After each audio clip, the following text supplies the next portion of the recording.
Oleksandr Usyk just been crowned undisputed heavyweight champion. What did you make of his performance? Well, I did pick him to win, but I picked him in it was a very difficult pick because both of them are obviously with undefeated fighters, tremendous fighters, but tremendous character, both of them. What Tyson Fury has overcome in his life, hats off to that man. And it showed the resiliency of the ability to live, to find a way to live when he was that down and he was that out and that desperate in his life, to find a way to live. He found a way to survive here. He found a way to make the fight where it was really that close at the end. And he was winning the fight halfway through the fight. But I had said it the other day, there are certain measurables that are not measurable in tangible ways.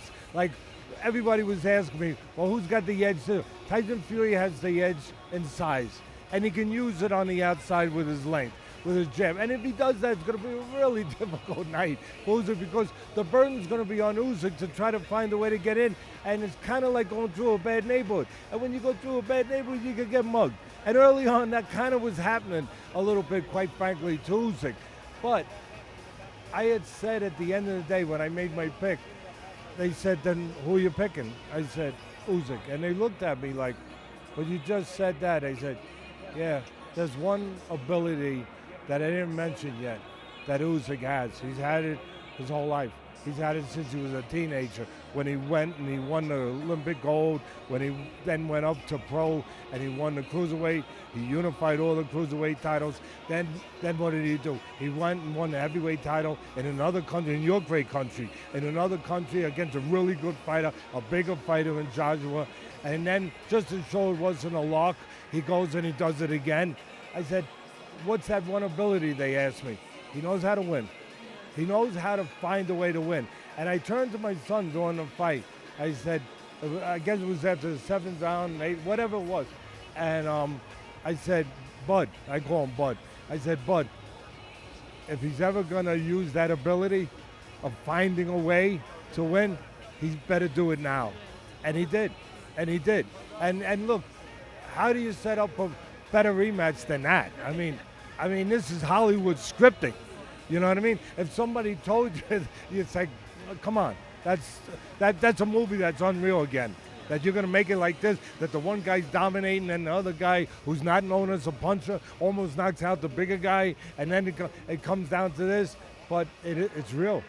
It's not Hollywood, and it's the exact way that a fight of this kind of importance, historic importance, should be fought and should be decided. I mean, again, it couldn't be scripted better. If you have all that's on the line here, the history, the 2 undefeated fighters, first time in 25 years that you're putting all the belts together. This is the way you would dream that it would be, and it's the way it turned out to be. And the one last thing, I remember I was saying it today to one of the reporters. I said, there's one thing you guys are missing here. We all know about 2 undefeated fighters. We all know that it's for all the belts, first time in 25 years. But it gives us a chance to answer an age-old question in boxing. Who wins between the good big man and the good little man? It gives hope to a lot of little guys out there. In terms of the result now, where does that rank Oleksandr Usyk in terms of the all-time greats? He's there now. I mean, he's not the top. You do have a few names like Ali, Jack Johnson, Foreman, Marciano. I mean, you do have some great names in the history that have the resume, a long resume of being great. God bless, of being great heavyweights. I mean, it's a long list of them. So many. Some of them are here tonight. Guys like Holyfield and Lennox Lewis and Larry Holmes, but he has definitely put himself into the conversation. He's injected himself right into that list of when you ask that question, who's the best? He's in that question. He's in that list now, and he earned it. He earned it the hard way. My final question for you. For the rematch, what do you need to see from Tyson Fury to become victorious?